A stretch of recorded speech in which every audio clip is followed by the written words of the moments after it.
Guys got it? All right, hard work on three, sprint to the next spot. Ready? 1, 2, 3. Hard work. Sprint to the next spot. Don't walk. Get there, get there, get there, get there. I'm Rick Lewis with Phenom Hoop Report. In today's segment, Phenom Phocus, we have head coach Preston Davis of Independence. Welcome, Coach. Thank you. Appreciate you having me. Coach, tell us a little bit about your background.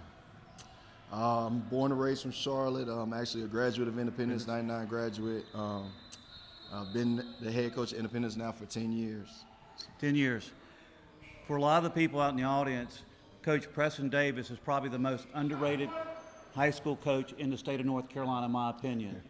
Coach, you've been there 10 years at your alma mater in Independence. Yes, sir. Out of the 10 years you've been at Independence, 6 of those 10 years you've made the playoffs. Sir. And out of one of those years, you won the state championship. Yes, we were very fortunate in 2018. It all kind of came together, and we made a good run, and we were blessed. Tell us about that moment when you won the state championship, that buzzer went off. What was the first thought that went through your mind? I was relieved. I was relieved because of all the hard work that the kids put in, to see them reach that success. I was fortunate to reach that success as a player, so to see my guys put that work in and to see them reach the top, man, I was just relieved.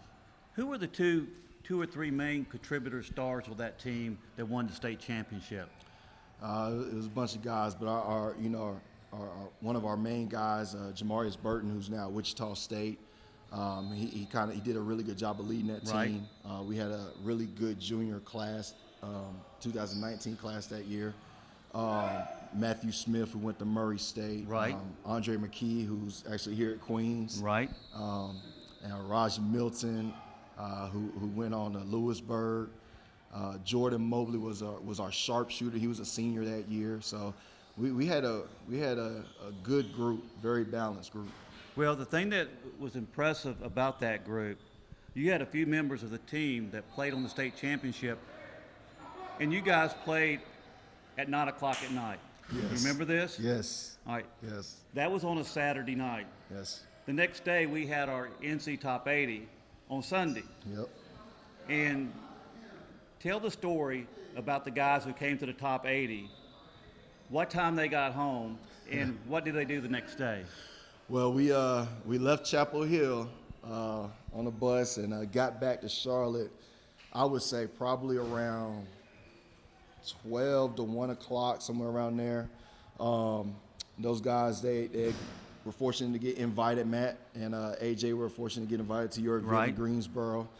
I think the event started at like 9 or something like that. And I told them, I said, listen, I know you guys are tired, but you were invited to this. It's a great opportunity for you. Don't take it for granted. Just go out there and do the best you can.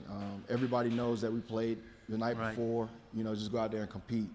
And they got up early and drove up to the Greensboro. And from what I understood, they performed pretty well too. Yeah. So, Coach, that one moment really made an impact on me as a coach, because you had two players in Matt and AJ who probably didn't get home till 1 o'clock in the morning, probably didn't get to sleep till 2 or 3. And I remember calling you Sunday morning. Yes. And I said, Coach, do you think AJ and Matt are still going to come? And you said, absolutely, Coach. You said, hey, we commit to something. Absolutely. They're going to show up. Yes, sir. Now, when you said that to me, Coach, that told me everything I needed to know about you. And I didn't know you that well at the time. Right. But that just told me the commitment that you have. When you commit to something, you honor that commitment. And you won me over as a person and as a coach when you did that. But that's a testament to you as much as it is to the kids, because those players didn't want to let you down, Coach. Yeah. Well, I tell them all the time, this game that we're blessed to be a part of, it's an opportunity. And anytime you get an opportunity, you want to take advantage of it. I try to preach that.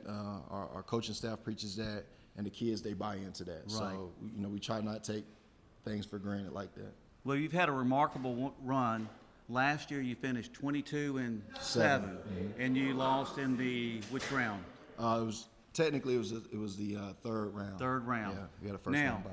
Last year, you had a senior-laden team. Yes. every one of those guys that played on your team last year that started got a college scholarship. They're playing somewhere Yes. at the collegiate level. Yes. Now, everybody's going to sleep on independence, all right?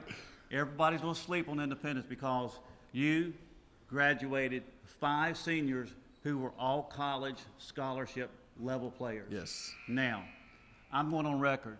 You're my sleeper team in 2019, 2020. Okay. Now, let's tell the audience a little bit about the key players that you feel like is going to be instrumental in another run this year at the 4A level.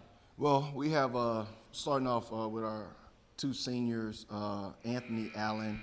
Anthony actually was a sophomore on the state championship team, so he has experience.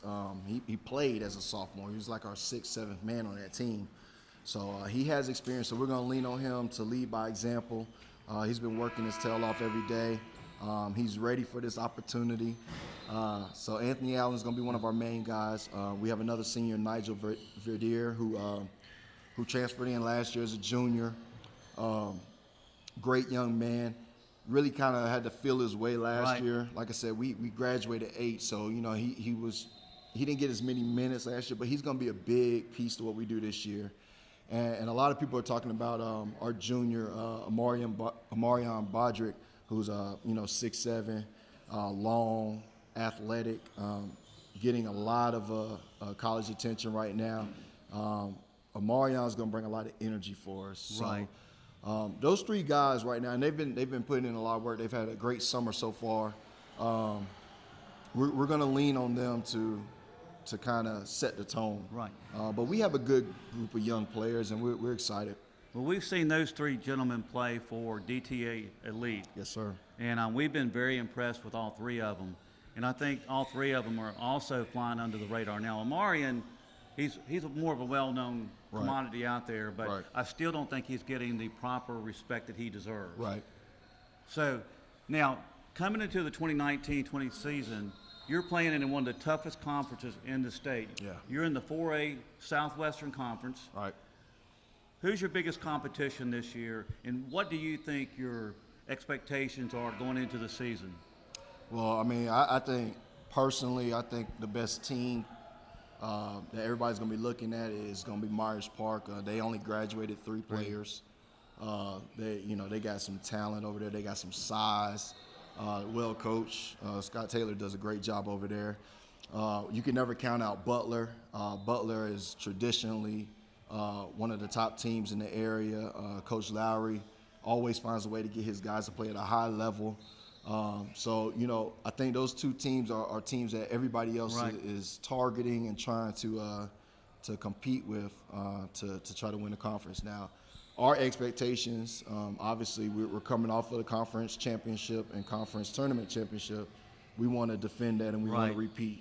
So I've tried to keep the bar at a high level, and the kids understand that expectation that we have as a program. So our expectation that hasn't changed.